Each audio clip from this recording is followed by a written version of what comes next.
Hello students. तो मैं संतोष कुमार आज आप सब लोगों को एक नई स्टोरी सुनाने जा रहा हूँ। और ये स्टोरी है, इसका नाम है काकी। ये हिंदी की किताब है झरना, उसका चैप्टर नंबर 18 है। अच्छा बच्चे, तो काकी शब्द का मतलब क्या होता है? आप सबों में से कौन कौन बता सकता है कि काकी का मतलब क्या होता है? काकी का मतलब होता है चाची, ताई, है ना। आपके पिताजी आपके पिताजी के जो भाई होंगे, उनकी जो वाइफ होंगी, उन्हें हम काकी कह सकते हैं, है ना, चाची कह सकते हैं। तो इस चैप्टर में हम लोग देखेंगे कि बच्चों का स्वभाव कैसा होता है, वो कितने अबोध होते हैं, भोले होते हैं, उनका लगाव अटैचमेंट कितना निश्चल होता है, और उनके मन में जो तकलीफ़ होती है ना, वो बाहरी लोग कैसे आसानी से नहीं समझ पाते, क्योंकि बच्चे तो बच्चे होते हैं। कई बार वो अपनी बातें एक्सप्रेस करते हैं और कई बार वो अपनी बातें मन में ही रखते हैं। तो ठीक है, ये स्टोरी शुरू करते हैं जिसका नाम है काकी। उस दिन बड़े सवेरे श्यामू की नींद खुली तो उसने देखा कि घर में कोहराम मचा हुआ है। कोहराम का मतलब होता है बहुत ज़्यादा शोर मचना, है ना। उसकी माँ सिर से पैर तक कपड़ा ओढ़े हुए जमीन पर सो रही है। घर के सब लोग उसे घेर कर बड़ी जोर जोर से रो रहे हैं। तो ये ज़रूर ही कोई बड़ी प्रॉब्लम की बात होगी। कुछ देर के बाद लोग उसकी माँ को शमशान ले जाने के लिए उठाने लगे तो श्यामू ने बड़ा उपद्रव मचाया। उपद्रव मचाया मतलब उसने शोर किया, उसने उठा पटक किया, उसने गुस्सा किया, रोया, चिल्लाया। लोगों के हाथों से छूटकर वह उमा के ऊपर जा गिरा। रोते रोते बोला, काकी सो रही है, उन्हें इस तरह उठाकर कहाँ लिए जा रहे हो? मैं न जाने दूंगा। तो ये बातें कही जा रही हैं किसके मुंह से? ये बातें कह रहा है श्यामू, है ना। और श्यामू किसके बारे में कह रहा है? क्योंकि जब उसने देखा कि उसकी माँ जो है वो सिर से पैर तक कपड़ा ओढ़े हुए ज़मीन पर सो रही है, घर के आसपास के सारे लोग ज़ोर ज़ोर से रो रहे हैं, है ना। तो उसकी माँ का देहांत हो गया था। सब लोग उसे स्मशान ले जाने के लिए उठा रहे थे और उसी समय श्यामू रोता है, चिल्लाता है। और वो क्या बोलता है कि काकी सो रही है, उन्हें इस तरह उठाकर कहाँ लिए जा रहे हो? मैं न जाने दूंगा। तो एक छोटे से बच्चे के मन में ये बात कहाँ से समझ में आएगी और कैसे समझ में आएगी कि कोई मर जाता है किसी के घर में तो फिर आगे उनके अग्नि संस्कार के लिए उन्हें श्मशान ले जाना होता है और उसके बाद वो कभी उनसे मिलने दोबारा नहीं आते। लोगों ने बड़ी मुश्किल से श्यामू को उठाया, उसे काकी के दाह संस्कार में भी नहीं जाने दिया। एक दासी राम राम करके उसे घर पर ही संभाले रही। तो यहाँ पर कुछ नए शब्द हैं, हम लोग उसकी बात करते हैं। जैसे दाह संस्कार, हर धर्म में लोगों के मरने के बाद में उनका जो आखिरी क्रियाकर्म होता है वो अलग अलग तरीके से होता है। हिंदू लोगों में आमतौर पर ये दाह संस्कार होता है, जिस केस में ना लोग घाट पर ले जा करके वहाँ पर लकड़ियों का ढेर लगा करके और हिंदू कर्मकांड के हिसाब से पंडित जी की उपस्थिति में उन्हें जला दिया जाता है। और कहते हैं कि जला देने के बाद में ये शरीर वापस से पंच तत्व में विलीन हो जाता है। तो इसी चीज़ को दाह संस्कार कहते हैं। तो श्यामू को दाह संस्कार में नहीं जाने दिया गया और घर पर रहा तो वो बहुत ही रोया चिल्लाया। तो एक दासी समझ लो कि नौकरानी, वो घर पर रही और उसने राम राम करके उसे किसी तरीके से संभाला। राम राम करके मतलब बहुत ही मुश्किल से उसे संभाला।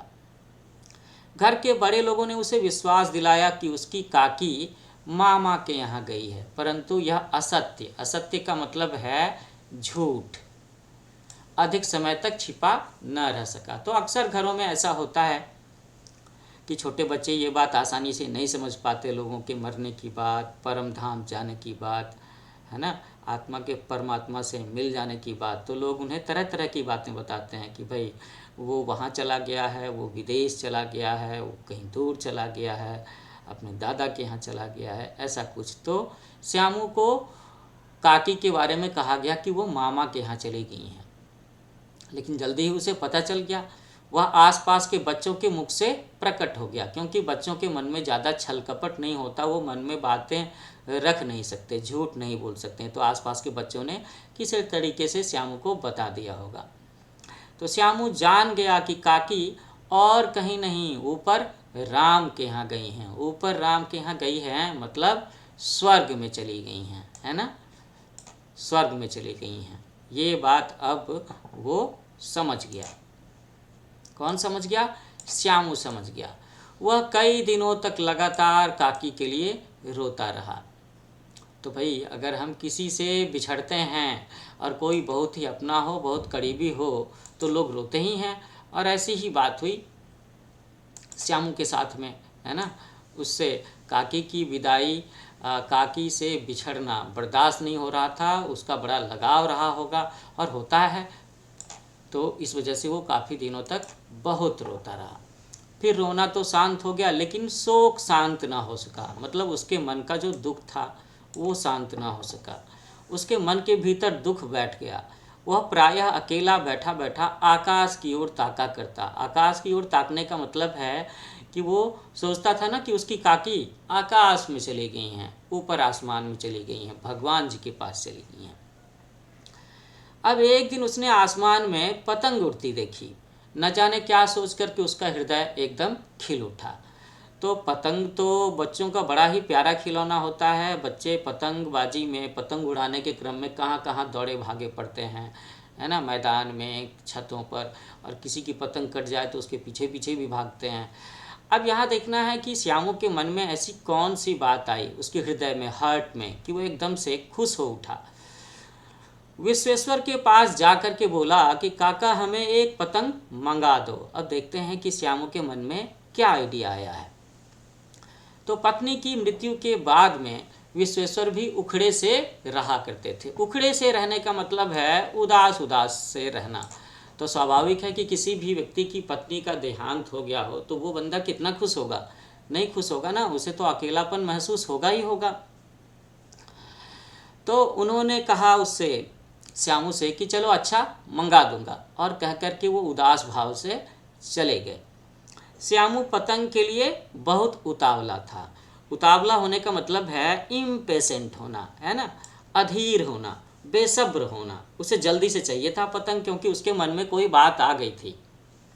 तो वह अपनी इच्छा को किसी तरीके रोक न सका। एक जगह खूंटी पर विश्वेश्वर का कोट टंगा हुआ था और इधर उधर देखकर उसने एक स्टूल सरका कर रखा और ऊपर चढ़कर कोट की जेबें टटोली। तो यहाँ पर आप इस पिक्चर में देख सकते हो कि श्यामू किस तरीके से विश्वेश्वर काका जो हैं उनकी कोट में से क्या टटोल रहा है, क्या ढूंढ रहा है, ढूंढने की कोशिश कर रहा है। उसमें से एक चवन्नी ढूंढकर, ओहो, तो इसका मतलब ऐसा लगता है कि श्यामू विश्वेश्वर काका की कोट में से कुछ पैसे ढूंढ रहा होगा, क्योंकि वो बड़ा ही इम्पेशेंट था। मैंने बताया ना कि उसे तो पतंग चाहिए था, क्योंकि उसके मन में एक आइडिया आ गया था। और मुझे लगता है कि शायद आइडिया कुछ ऐसी बात रही हो कि पतंग के जरिए वो कोई मैसेज भेजना चाहता होगा काकी के पास में, जो काकी ऊपर चली गई थी राम जी के पास में, है ना। देखते हैं क्या होता है।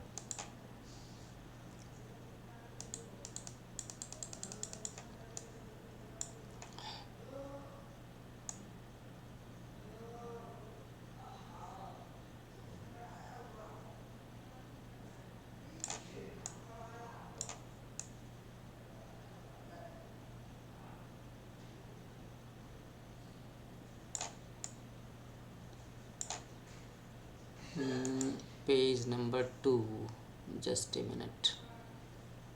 एक चवन्नी ढूंढ कर, 113 है, ये 112 है। 112 के बाद 113 ही तो है। अच्छा, तो उसमें से एक चवन्नी ढूंढ कर वो वहाँ से तुरंत भाग गया। तो ऐसा क्यों हुआ कि वो चवन्नी ढूंढ कर के वहाँ से क्यों भाग जाता है? नेचुरली यहाँ पर ये बात दिख रही है कि श्यामू ने कोट में से एक चवन्नी निकाली और उसे लगा कि वो ये गलत काम कर रहा है, चोरी कर रहा है। पहले तो उसने काका से मांगा था और काका ने कहा कि ठीक है मंगवा दूंगा, और लेकिन उन्होंने मंगवाया नहीं। और हम लोग बार बार ये बात कह रहे हैं ना कि श्यामू इम्पेशेंट हो रहा था, बेसब्र हो रहा था, उतावला हो रहा था। अब आगे क्या होता है कि सुखिया दासी का लड़का भोला श्यामू का सा ही था, है ना। वो जो नौकरानी थी घर में सुखिया, उसका जो लड़का था भोला, वो श्यामू के बराबर का ही था। तो इस पिक्चर में हम लोग देख सकते हैं कि देयर आर टू किड्स, दो बच्चे हैं ना। एक बच्चा मुझे ये दिख रहा है और एक बच्चा मुझे ये दिख रहा है। तो इसमें से कोई एक श्यामू होगा और एक भोला होगा। श्यामू ने उसे चवन्नी देकर के कहा, चवन्नी आप सब समझ रहे हो कि नहीं? चवन्नी आप सब बच्चों के लिए थोड़ा सा समझना मुश्किल है, बिकॉज दिस इज़ 25 पैसे कॉइन, है ना। आप सब लोग घरों में देखते होंगे तो 1 रुपीज़ कॉइन देखा होगा, 2 रुपीज़ कॉइन देखा होगा, लेकिन 25 पैसे का जो कॉइन है ये सरकार ने बंद किया हुआ है।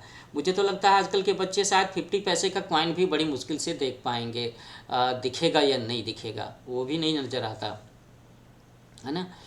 तो श्यामू ने भोला को चवन्नी देकर के कहा, 25 पैसे का कॉइन देकर के कहा कि अपनी जीजी से कहकर चुपचाप एक पतंग और डोर मंगा दो। यहाँ पर जीजी का मतलब है दीदी, है ना। देखो खूब ध्यान से अकेले में लाना, कोई जान ना पाए, ये बात कही श्यामू ने भोला से, है ना। तो पतंग आ गई, मतलब भोला ने अपनी जीजी से कह करके और श्यामू का जो 25 पैसे का कॉइन दिया हुआ था उसे लेकर के पतंग ला दिया। अच्छा बच्चों, आप लोग ज़रा ये पता करके बताना, और चाहो तो कमेंट्स में लिख सकते हो कि आजकल पतंग का रेट क्या है ना। एक पतंग कितने की आती है, एक लटाई कितने की आती है, और इसमें जो मांझा लगाते हैं वो कितने की आती है। आजकल अभी अभी 2 दिन पहले मकर संक्रांति का दिन गुजरा है, तो मुझे लगता है कि आप सब बच्चे जो ये लेक्चर सुन रहे हैं उसमें से कई बच्चों ने उस दिन पतंग ज़रूर उड़ाया होगा। तो पतंग आ गई, अंधेरे कमरे में उसमें डोर बांधी गई। डोर का मतलब है स्ट्रिंग, है ना, रस्सी बांधी गई। श्यामू धागा बांधा गया, मांझा बांधा गया। श्यामू ने धीरे से कहा कि भोला किसी से ना कहो तो एक बात कहूँ। अब भाई बच्चों के मन में जो बातें हैं, तो बातें तो कहने के लिए ही होती हैं, बच्चों के मन में हो, महिलाओं के मन में हो, पुरुषों के मन में हो। अगर वो किसी से कहे ना, शेयर ना करे तो फिर तो जी ही ना लगे, मन ही ना लगे। तो श्यामू धीरे से भोला से कहता है कि अगर किसी से कहो ना, छिपा करके रखो, तो तुमसे एक बात कहूँ। भोला ने सिर हिला करके कहा, नहीं, किसी से नहीं कहूँगा। मतलब उसने कॉन्फिडेंस जताया, है ना, श्यामू की बात का कि हाँ ठीक है, तुम बताओ तो सही, मैं किसी से नहीं कहूँगा। श्यामू ने धीरे से कहा कि मैं यह पतंग ऊपर राम के यहाँ भेजूँगा, राम जी के यहाँ भेजूँगा, जिसके बारे में लोगों ने बता रखा था कि तुम्हारी काकी माँ जो हैं वो राम जी के पास चली गई हैं, ऊपर चली गई हैं, और इसे पकड़ करके काकी नीचे उतरेंगी। मैं लिखना नहीं जानता, नहीं तो इस पर उनका नाम भी लिख देता। तो ये जो 2 लाइन हैं ये इस स्टोरी की जान है, और इससे एक बच्चे के मन में क्या क्या चीज़ें चल रही होती है, काकी के लेकर के कितना लगाव है उसके मन में, वो काकी को कितना मिस करता है, और काकी से मिलने के लिए वो क्या क्या करने को उतारू है ना। ये सारी बातें इस 2 लाइन से क्लियर हो जाती हैं। श्यामू क्या कहता है भोला से कि मैं यह पतंग ऊपर राम के यहाँ भेजूँगा, इसे पकड़ करके काकी नीचे उतरेंगी। कहता है कि मैं लिखना नहीं जानता, नहीं तो इस पर काकी का नाम भी लिख देता। भोला नाम का जो बच्चा है, जो कि नौकरानी का बच्चा है, वो श्यामू से अधिक समझदार था। उसने कहा, बात तो बहुत अच्छी है, परंतु एक मुश्किल है, यह डोर पतली है। वो कहता है कि ये जो डोर है, ये जो स्ट्रिंग है जो पतंग के साथ लगी है, ये बड़ी पतली सी है ना, वेरी फाइन, बहुत ही महीन सी है, इसे पकड़ करके काकी उतर नहीं सकती, इसके टूट जाने का डर है, और पतंग में मोटी रस्सी हो तो सब ठीक हो जाएगा। अब ये दूसरा बच्चा जो है भोला, उसके मन की बात को हम लोग समझ रहे हैं। वो थोड़ा समझदार है ना, थोड़ा सा बुद्धिमान लग रहा है, तो वो ये बातें कह रहा है कि भाई पतंग की जो रस्सी है, डोर है, स्ट्रिंग है, वो तो बहुत ही पतला है, उसे पकड़ करके काकी का वेट कितना होगा, सपोज करो 60 kg 65 kg की, वो इसे पकड़ करके कैसे उतर सकती हैं। तो उसकी बात तो सही है। वो कहता है कि अगर पतंग में मोटी रस्सी हो तो सब ठीक हो जाएगा। लेकिन बच्चों थोड़ा सोच करके देखो कि पतंग इतनी छोटी सी हल्की सी होती है, उसमें अगर हम मोटी रस्सी बांधेंगे तो क्या पतंग उसकी वजन को बियर कर पाएगा? क्या क्या तब वो पतंग ऊपर उड़ पाएगी? ये बड़ा मुश्किल सा लगता है मुझे। लेकिन ये बच्चों की मन की बातें हैं, है ना।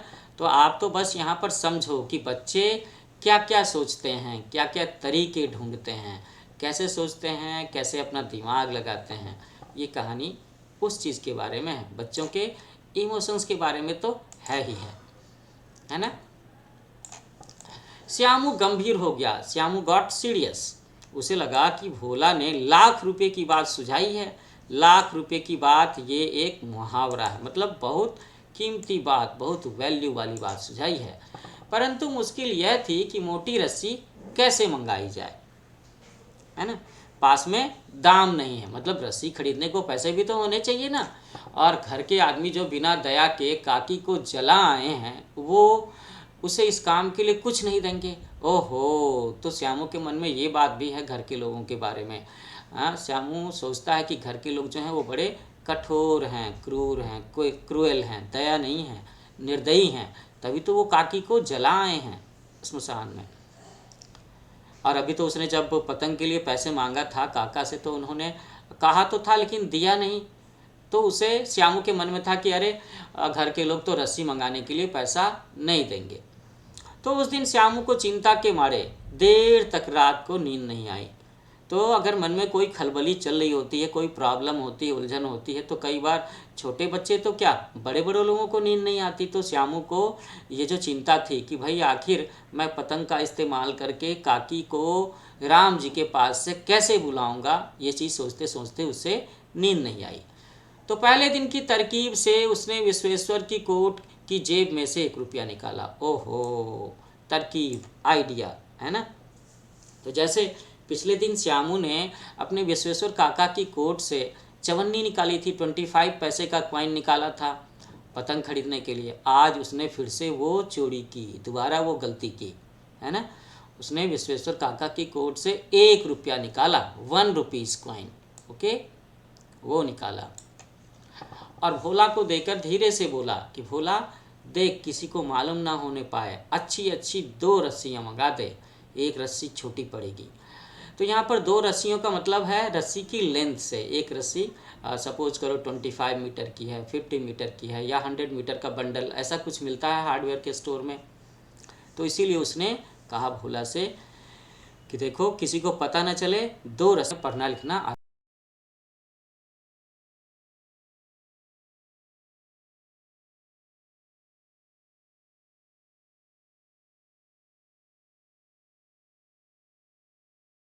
आता होगा। तो नाम अगर लिखा होगा तो पतंग सीधी उन तक पहुंच जाएगी। उन तक मतलब है काकी तक पहुंच जाएगी। श्यामू ऐसे सोचता है जैसे कि लोग लिफाफे पर एड्रेस लिखते हैं ना, तो एड्रेस अगर करेक्ट लिखा हुआ हो तो सीधे उस बंदे के पास पहुंच जाएगी। वैसा ही उसने सोचा कि अगर काकी का नाम लिखा होगा तो पतंग सीधे उन तक जाएगी। तो ऐसा होता है बच्चों का मन। 2 घंटे में सब इंतजाम हो गया, सारा काम हो गया। मतलब क्या, रस्सी आ गई, जवाहर भैया ने कागज़ पर काकी का नाम लिख दिया, रस्सी बांध दी गई होगी। अंधेरी कोठरी में श्यामू और भोला खुश मन से पतंग में रस्सी बांध रहे थे। अचानक शुभ काम में बाधा की तरह विश्वेश्वर गुस्से से भरे वहां आए और चीख कर बोले, तुमने हमारे कोट में से रुपया निकाला है। तो भाई श्यामू के मन की सारी बातें हो ही गई थी। पिछले दिन उसने पतंग खरीद लिया, भोला से बात करने के बाद उसने रस्सी मंगवा ली, जवाहर भैया से काकी का नाम लिखवा लिया, रस्सी पतंग में बांध दी गई, और अब वो बड़ा खुश रहा होगा कि भाई अब तो पतंग काकी के पास जाने वाली है और काकी पतंग की रस्सी पकड़ करके आने वाली हैं। इसी बीच में ये जो शुभ काम है श्यामू का शुभ काम, उसमें एक डिस्टरबेंस की बात होती है कि जब उसके काका को पता चल जाता है कि someone has stolen 1 rupees coin, 1 रुपये का सिक्का चुराया है, तो वो आकर के पूछते हैं। भोला ने एक ही डांट में भेद खोल दिया। अब भोला घर में जो नौकरानी थी सुखिया, उसका लड़का है, वो बेचारा डर गया। उसने बस एक ही डांट में बता दिया कि ऐसे ऐसे ये बात हुई है।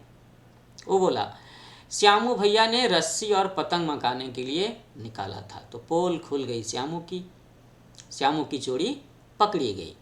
विश्वेश्वर बाबू गुस्से से लाल हो गए। तो लाल हो जाना, गुस्से से लाल हो जाना, ये एक मुहावरा है, ये सब आप बच्चे समझ ही रहे होंगे, है ना। भाई चोरी की बात थी, बच्चे चोरी कैसे कर सकते हैं, और बच्चों को चोरी करने के लिए कौन बढ़ावा देगा, रोका जाएगा, डांट पड़ेगी, पिटाई लगेगी, तो हो गया ना। यही हो रहा है यहाँ पे।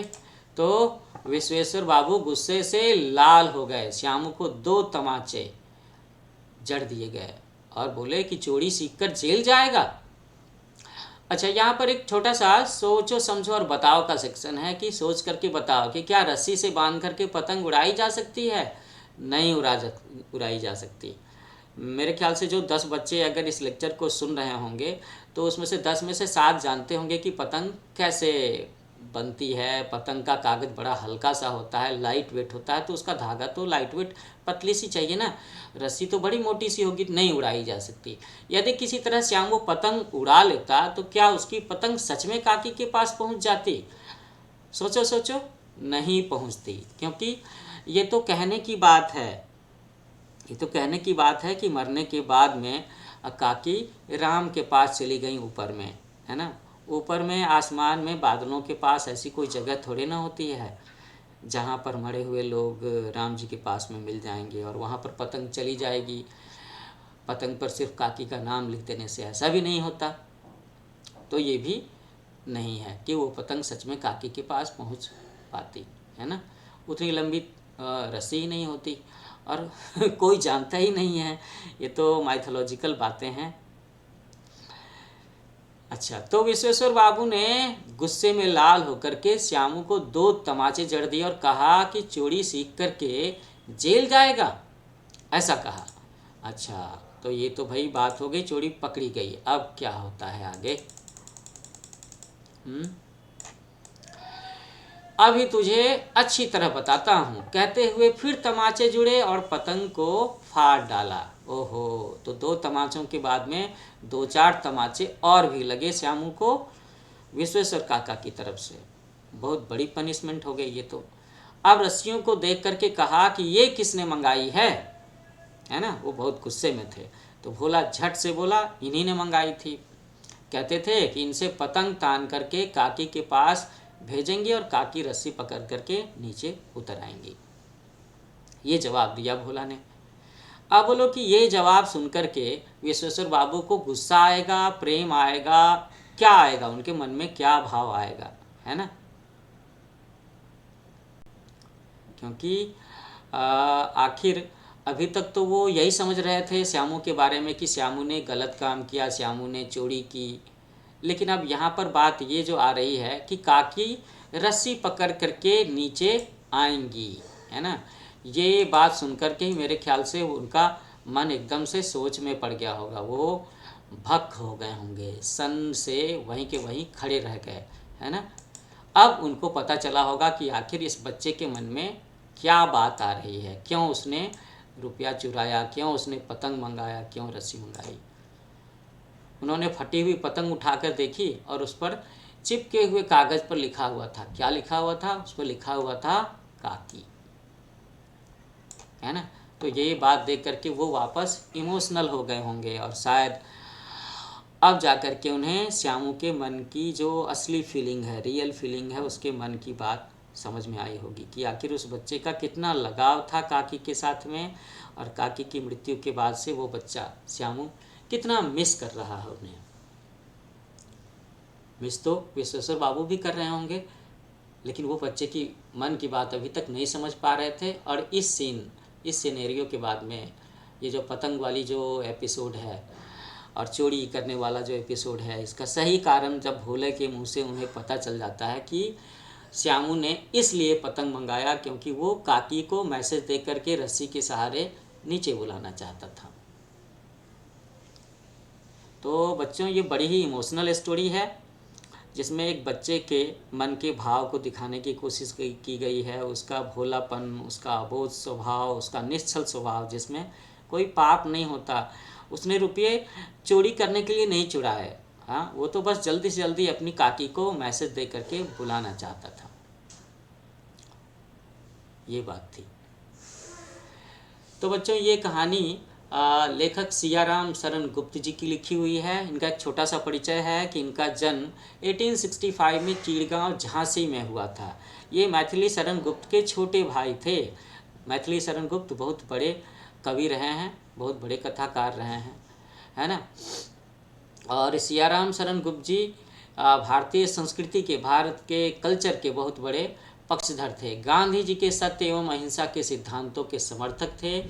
इनकी जो पॉपुलर रचनाएं रही हैं उसमें विषाद नाम है, विषाद, अनाथ, उन्मुक्त, गोपिका, मृन्मयी, पुण्य, पर्व, नारी और मानुषी है।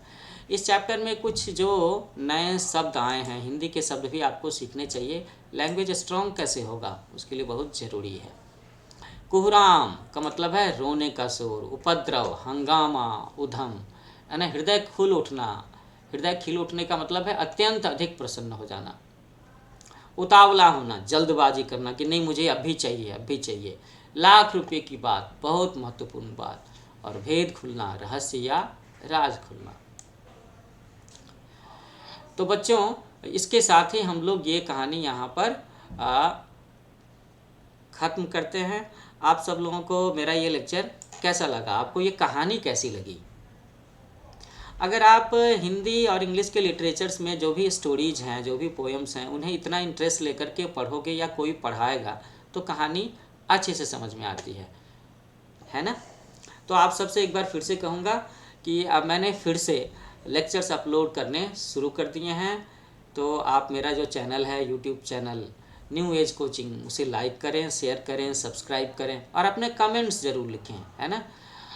मैंने पतंग के बारे में कुछ सवाल पूछे थे, मुझे आपके जवाब का इंतज़ार रहेगा मेरे लेक्चर के कमेंट्स में। तो जल्दी मिलते हैं एक नए लेक्चर के साथ में। Happy learning with new age coaching.